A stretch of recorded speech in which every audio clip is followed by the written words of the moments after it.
Bonjour, donc à la demande de Soraya, je vous fais une petite vidéo sur la neutralisation d'un acide par une base. Il en existe plein sur internet, vous avez donc intérêt à réussir cet examen. On a donc un acide, HCl, l'acide chlorhydrique. On a une base, NaOH, l'hydroxyde de sodium. Comment HCl, ma formule commence par H, je suis donc en présence d'un acide. NaOH, ma formule termine par OH, je suis donc en présence d'une base. Nous avons vu toutes les propriétés des acides, des bases, nous avons fait des labos là-dessus. Et nous avons fait ce labo de neutralisation.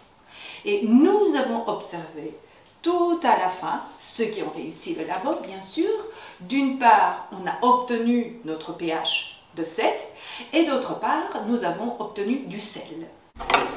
Bon, alors, H, première colonne, un électron sur sa couche périphérique. Cl, 1, 2, 3, 4, 5, 6, 7. Septième colonne, 7 électrons sur sa couche périphérique. Les atomes ont tendance à se comporter pour avoir 8 électrons sur leur couche périphérique. Cl veut en voler 1, puisqu'on en a 7. Il veut en voler 1. H ne veut pas donner son électron. Et donc cette liaison HCl tient. H, numéro 1, un proton, un plus. Un proton, un électron, un moins. Oui, mais Cl, il veut voler son électron. Paf! Et donc, je me retrouve avec H+. NaOH.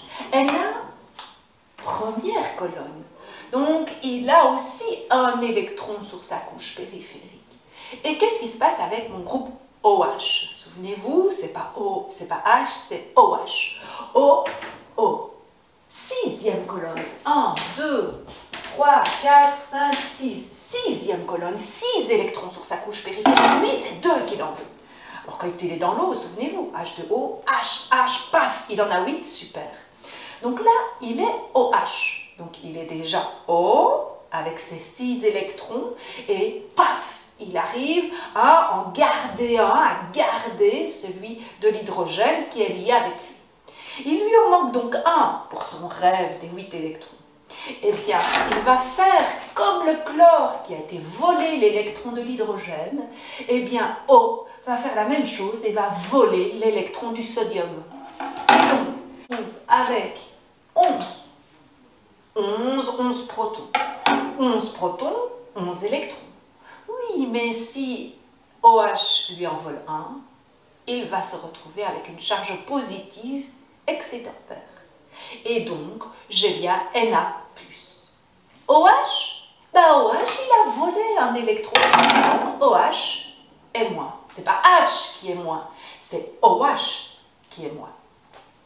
Donc, comme on vient le voir, Cl, quand il est dans ce liquide, dans ce mélange, cet équilibre HCl se casse.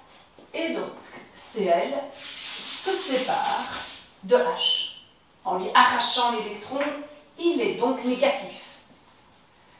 H, H, le tout petit H, lui, il a donné son électron.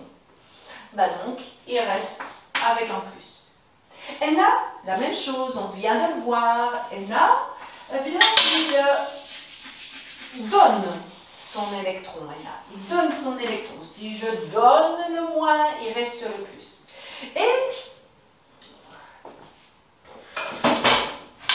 Et mon fameux groupe OH. O, H. Eh bien, OH, il a réussi à voler l'électron de Na. Et donc, OH est négatif. C'est pas H qui est négatif. Souvenez-vous, on pourrait dire c'est OH. OH est négatif. Et donc, tous les atomes se sont scindés. Ils se sont un petit peu transformés. Je te prends un électron, je te donne un électron. On va donc les appeler des ions. Et ils vont se recombiner, bien sûr. Alors, on va avoir le moins avec le plus. Force d'attraction électrique. Et donc, on va se retrouver avec le Cl et avec le Na. De l'autre côté, on a notre super oxygène qui, lui, veut tellement un électron qu'il garde H. Donc, on a notre OH qui est moins. Eh bien, il va attirer l'ion H+, qu'on appelle, donc attirer notre ion hydrogène H+. Et qu'est-ce qu'on obtient? On obtient ici du Cl qui se lie avec du Na. Mais on ne l'appelle pas ClNa. Pourquoi? Parce qu'on les lie dans l'ordre du tableau périodique. Cl numéro 17, Na numéro 11. On va donc l'appeler NaCl. Et NaCl, c'est notre sel de cuisine, ce sel ici que l'on met dans l'eau des pâtes. D'accord? NaCl. Et lorsque ceux qui ont réussi le labo, ils ont en effet vu du sel qui se formait au fond de l'éprouvette. NaCl. Et de l'autre côté, qu'est-ce qu'on a? HOH. HOH. Alors, HOH, on va regrouper les H, mettre le nombre de H en indice. Et H2O, c'est bien sûr notre super molécule. Est-ce qu'il est acide? Est-ce que c'est acide? Est-ce que c'est basique? Non, c'est neutre. H2O est neutre. Et vous voyez ce qu'on avait expliqué avec le fait que l'acide a cette propriété de libérer un ion H+. Ça, c'est H. Eh bien oui, mon acide, ici, hop, ceci,